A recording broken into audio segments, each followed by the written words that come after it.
La mort de Vivienne Westwood ce jeudi 29 décembre à Londres a chamboulé la planète mode. La créatrice originaire de Tintwistle, dans le Derbyshire, s'est éteinte à l'âge de 81 ans, entourée de ses proches dans le quartier de Clapham, au sud de Londres. Figure de proue du mouvement punk dans les années 1970, celle qui a été nommée dame par Elizabeth II se lance dans la mode un an après sa rencontre avec Malcolm McLaren, en 1965, alors qu'elle est encore mariée le dirigeant de boîte de nuit Derek Westwood. Sous le charme de l'agent, elle divorce de son premier époux et père de son fils Benjamin en 1966, d'après ce qu'a rapporté le Sun. Malcolm McLaren est né en janvier 1946 à Londres, d'un père ingénieur d'origine écossaise et d'une mère ayant pour grand-père un riche négociant en diamants. Passionné par les arts en général, il entreprend des études en arts appliqués à la réputée St Martin's School, entre autres, et développe un goût prononcé pour la musique. Baignant dans les swinging 60s et la vie étudiante londonienne, le jeune Malcolm s'indigne de la guerre au Vietnam, se fait arrêter lors d'une protestation en 1966, rejoint le groupe radical des Teen Mob et adhère au mouvement artistique radical des situationnistes. Alors que le jeune homme de 20 ans vit en colocation avec son frère, il entame une relation avec Vivienne Westwood, 25 ans et fraîchement divorcée, et a un fils avec elle en 1967, appelé Joseph. Supérieur à Vivienne Westwood, ses défilés iconiques en 10 clichés vintage et la boutique Sex, les Sex Pistols et une carrière en solo. Sa carrière commence avec l'ouverture de la désormais mythique boutique Sex, sur King Road en 1971. Vivienne Westwood et Malcolm y vendent leurs créations avant-garde ultra-punk présentées dans un bric-à-brac d'objets tout droit sortis de la culture underground et du sexe. Parmi leurs clients, Paul Cook, Steve Jones et Glenn Matlock. Malcolm McLaren les conseille sur des chansons, établit quelques connexions et suggère qu'ils créent un groupe appelé les Sex Pistols en 1974. La manœuvre fonctionne et il devient leur manager. Avec leur attitude trash et leur dégaine punk signée Vivienne Westwood, les Sex Pistols se rencontrent un succès monstre, qui rejaillit sur leur agent, notamment grâce au titre Anarchy in the UK God Save the Queen, dans lequel ils tournent la reine en dérision.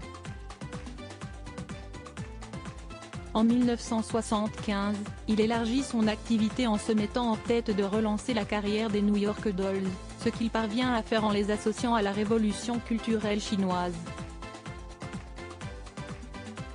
À la fin de la décennie, le manager constitue le groupe Bow Wow Wow, puis il tente de se faire un nom en solo en 1983 en sortant son album The Croc. Ses titres Buffalo Gals et Double Dutch ainsi que son album Fan de 1984, mêlant rock et musique classique, font mouche.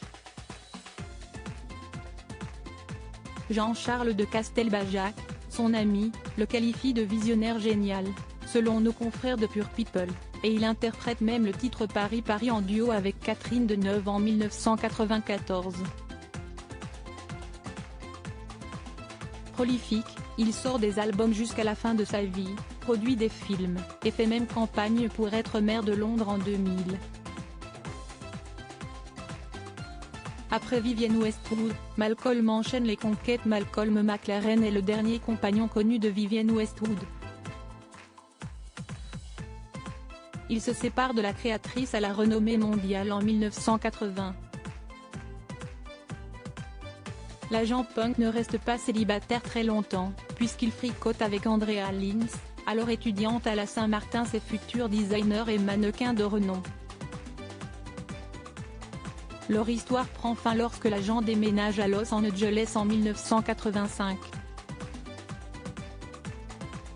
Une fois en Californie, il fait la rencontre de l'actrice et mannequin Lauren Hutton, avec qui il vit jusqu'à la fin des années 1980.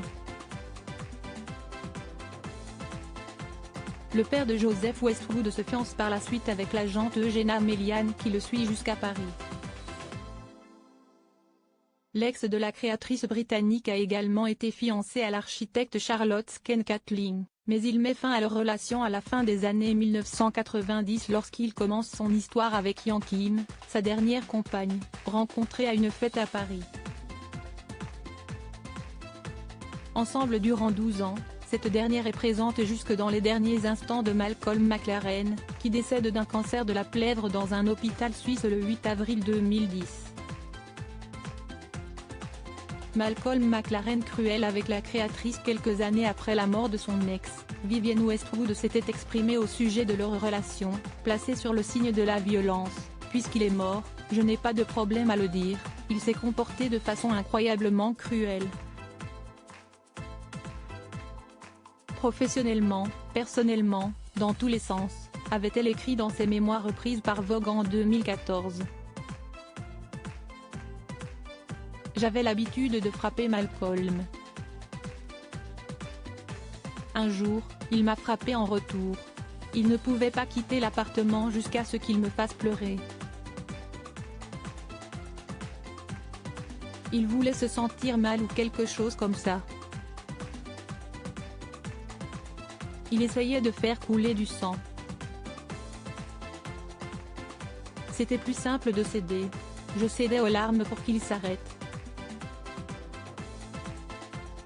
Je n'ai plus pleuré pour de vrai depuis. Crédit photo, Richard Yanrex fait Arex Sipa.